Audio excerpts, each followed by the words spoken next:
Hello check hello. आइए ब्रह्मानंद श्रद्धालु हमारे घरों में माता बनो। यह श्री श्री 108 भक्त लोग था। आप ग्राम आपके बस्ती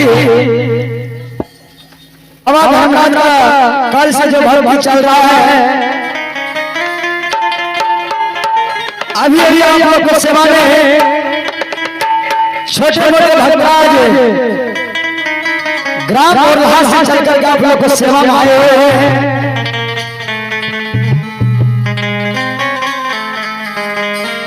अभी अभी वो बुखार बारी से भक्ति लोग कथा सुने और पुण्य का भगवान है।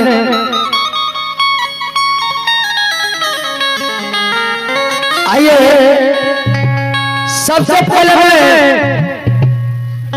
पार्टी परिचय बता देना चाहूंगा।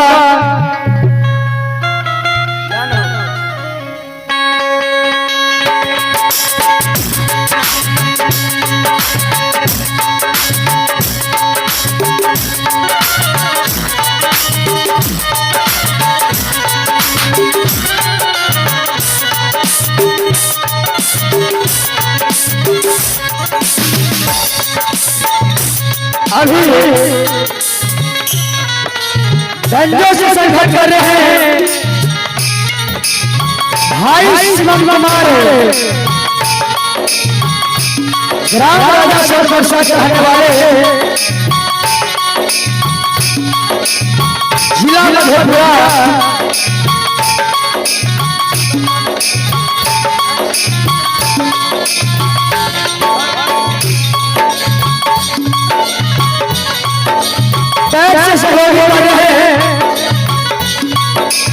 भाई रंजित बंदियार ग्राम राशि के रहने वाले हैं, जिला मधेपुरा।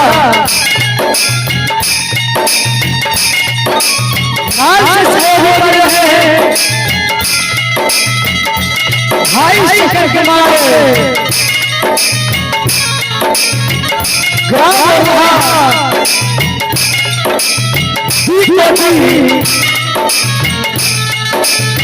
जिला पूर्णिया से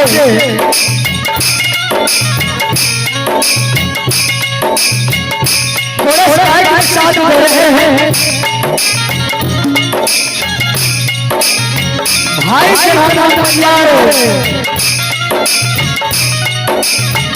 ग्राम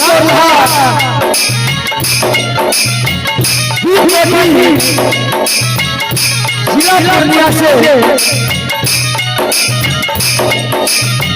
मैं परिचय बता देना चाहूंगा। मैं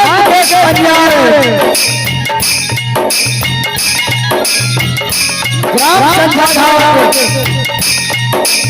थाना पूर्णिया से मैं बुखारवाड़ी से एक झूमर सुनाने का प्रयास कर रहा हूँ। वो झूमर में जो भी हो गया है, एक छोटे बच्चे से क्षमा करने की बात करेंगे।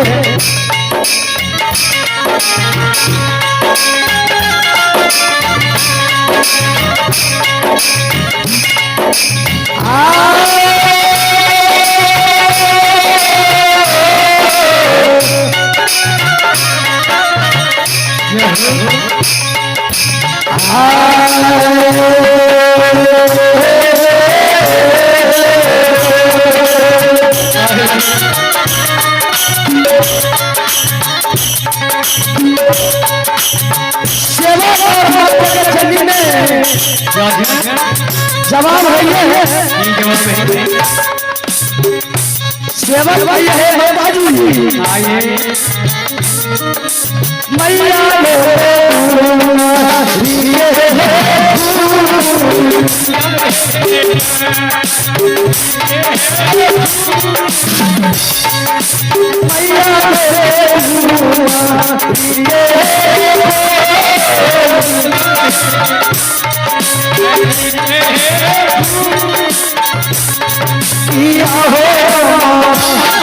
किया हो मैया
माता जी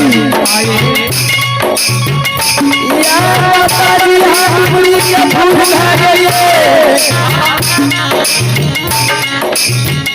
यहाँ के दरबार में दुनिया से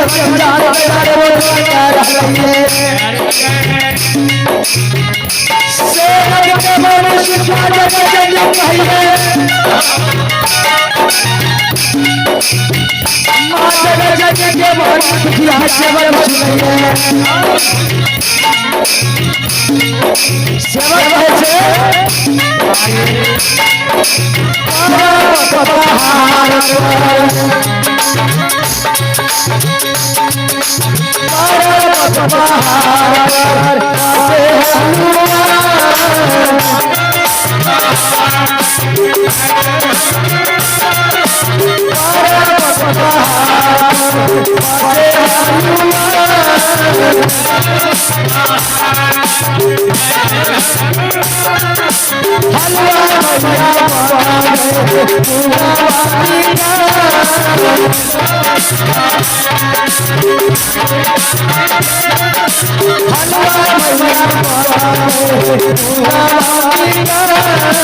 किया हो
सेवा चाहिए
आइए अब यहाँ से कुछ भरपूर कथा कर चलेंगे। भक्त हरिदास के दरबार में है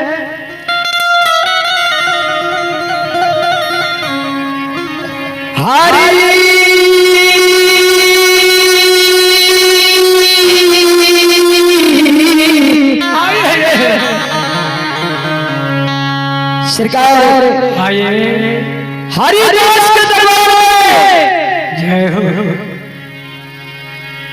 हरिदास के दरबार में ई भगवान लीलाधारी अंतर्यामी परशुराम भगवान ब्रह्मन बैन बाबा बैठ गेलई।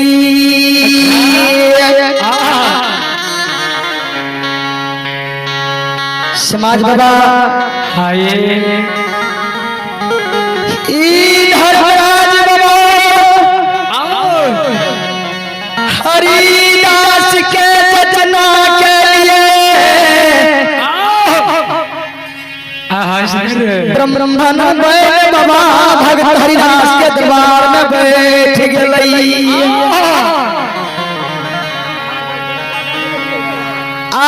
बाबा कारी कमल के आसन बाबा द्वार में भगत हरिदास के द्वार में लगाए।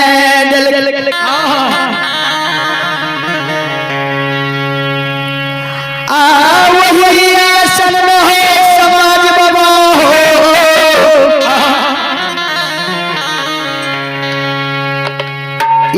ब्रह्मण बाबा आसन मारे बाबा बैठ गई।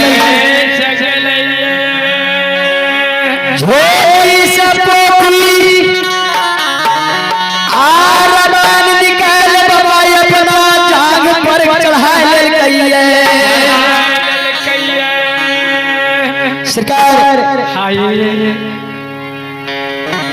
ये पन्ना बाबा पढ़े से है समाज बाबा।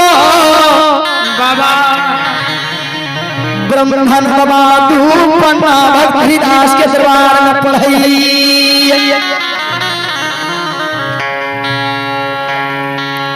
पन्ना उठावे से तू पन्ना उठावे से जो बाबा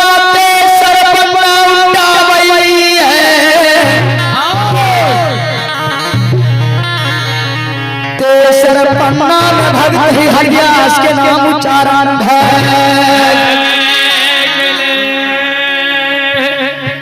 जब तेसर पन्ना में भगत हरिदास के नाम उच्चारण है।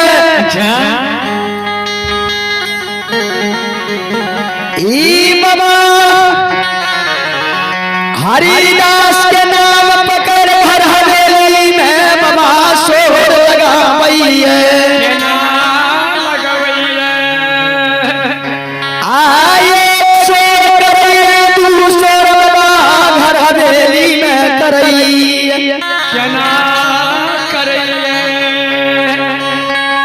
ब्रह्मण बाबा आवाज लगा की लगवाई छे।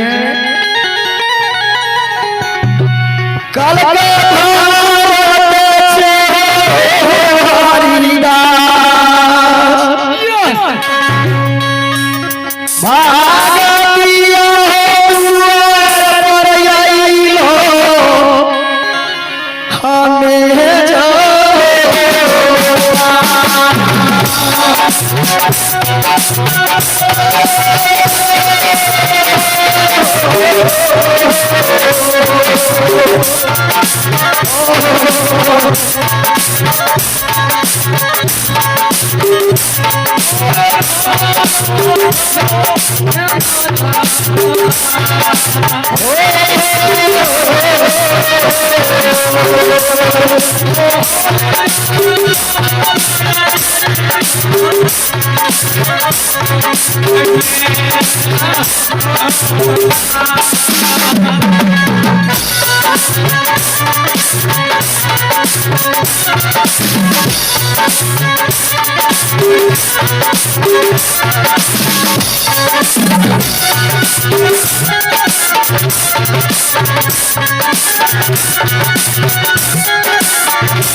Thank you.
श्री दाता धर्माद की जय।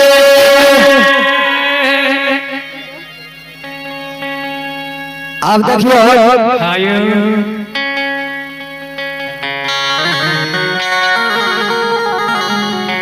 भक्ति पर संघा रहलैये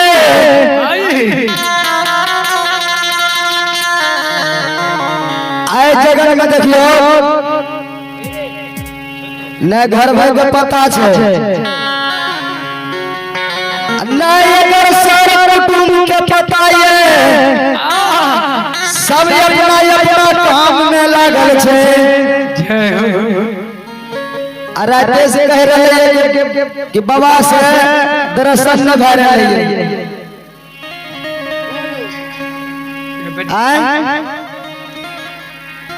हे समाज बाबा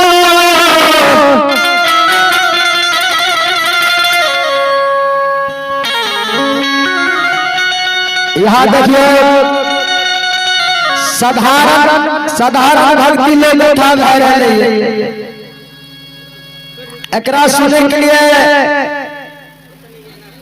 कोई प्रयास नहीं कर रहे हैं। शहर कुटुंब में घर में मंडल में धूप अगरबत्ती जल रहे कि न जल रहे सब अपना अपना काम काज में लागल ई बाबा धर्मराजू हो अपना काम में लागल छे रहते से एकरा बहुत सेवक छे। यहाँ जगन में 4 गो डांसर मस्ती ने तो जगह में मिलती है पूरा रामगंज के बाबू भैया मैया भैया सब मर जतिए ई रोड जाम लग जतिए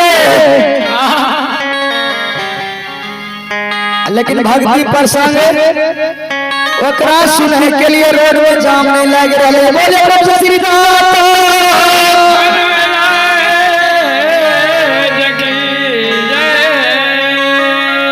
सरकार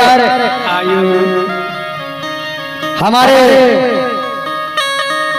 ग्राम और से चलकर आप लोग को सेवा में आए हैं छोटे मोटे भाई भाई उनके मुखार वाणी से जो भी गलती सलती भजन आप लोग को सुना रहे हैं कल से हमारे भगत बाबा की तरफ से और पूरा परिवार की तरफ से क्षमा मांगेंगे। यहाँ सब आइए, कुछ देर के बाद भक्ति पूजा भी संपन्न हो गया है। अपने सब आबू भक्ति भजन सुन के बाबा धर्मराज से माँ भगवती से लाभ पाइयो।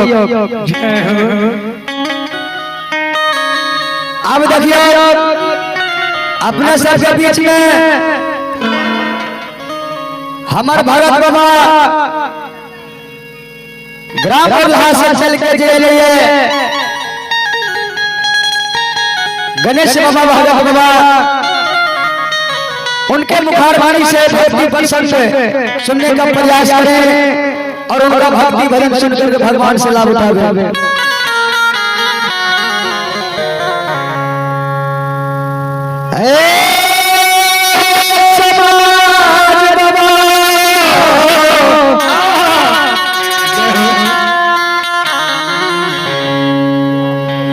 जब भक्त हरिदास के द्वार में ब्राह्मण बाबा आवाज लगे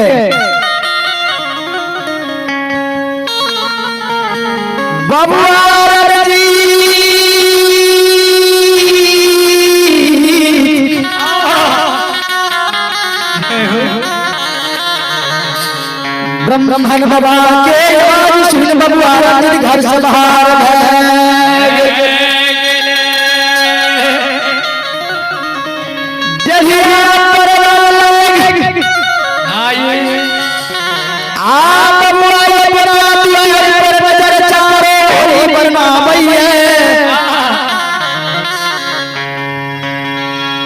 रणजीत के ब्राह्मण बाबा पर नजर पे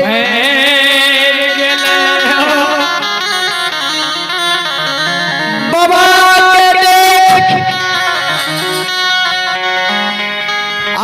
रणजीत या तेरे मोरे से दसो फल जोड़े दरबार मार के बाबा के चरण में जाके बबुआ जिंदगी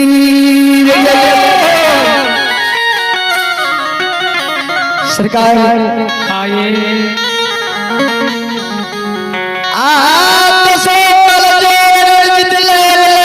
ब्राह्मण बाबा के प्रणाम करई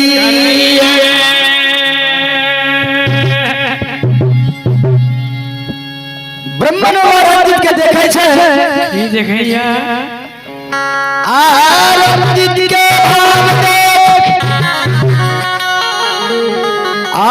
ब्राह्मण बाबा के दिल मोहित भ गेले हो समाज बाबा ब्राह्मण बाबा के दिल मोहित भइले रणजीत के दुआ सिकदार हलई की दुआ दीजिए ब्राह्मण बाबा कहिए ठीक है ए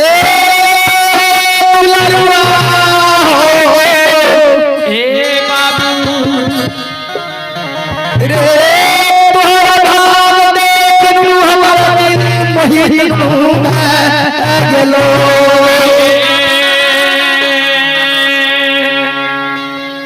जिया जिया आने दुनिया के चलबो आने तू पानी में डूबो लरुआ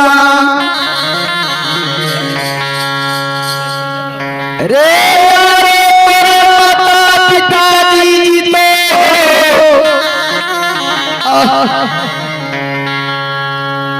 ब्राह्मण बाबा भाई है और माता पिताजी तो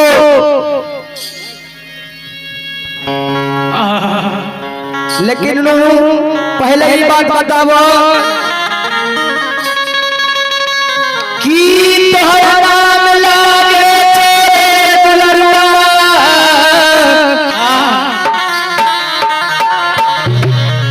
आकी नाम तोहरा पिताजी के लागई हेलो हेलो रंजित के जो हुआ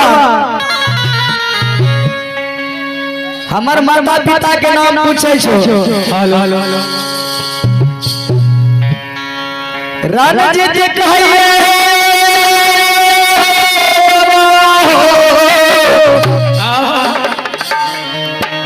बाबा हमर पिताजी के नाम भगत हरिदास लागई है। हमर पिताजी के नाम भगत हरिदास लागई है। अच्छा हरि किशोर हाँ ये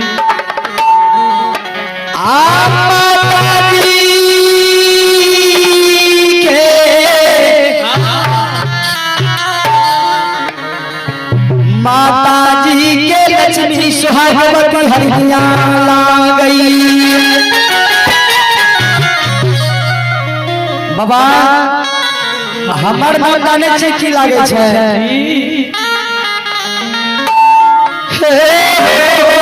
बाबा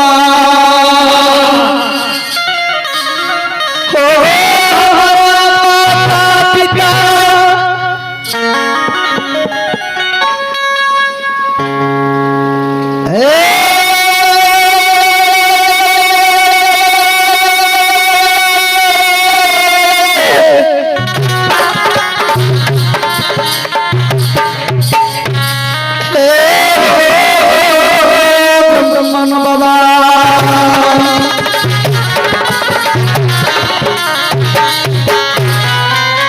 सरकार राजित कहे छे हमर नाम माता पिता आर रंजीत रखल गई है। बड़ी दुलार है हमर माता पिता रंजीत नाम रखल के हो। बाबा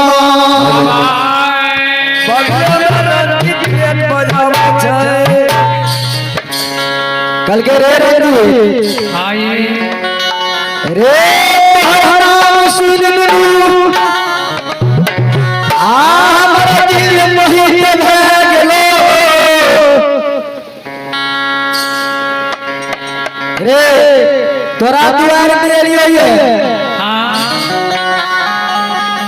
रे सबसे पहले माता पिता तोरा माँ बाप से भेंट मुलाकात करबो। रंजित का यह हुआ माता पिता के नाम ले छो। बाबा माता पिता तो हमर घर में नहीं है। कहाँ गेले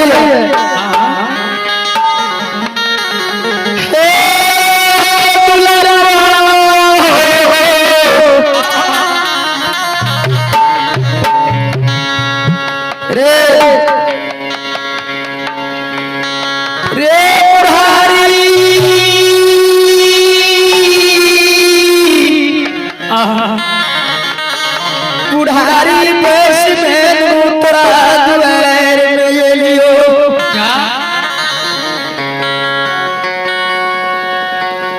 रे बड़ा नाम तो माता पिता के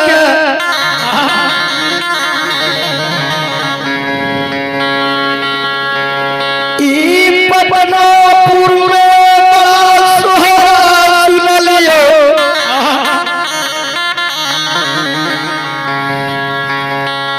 माता पिता नाम सुनलू तोरा दुआर में एलियो।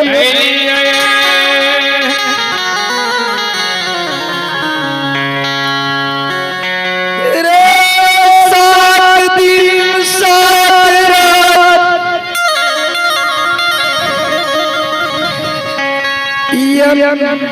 यम जल के लिए तू हमारा बीतई।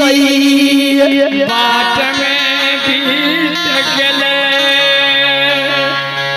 रंजीत आए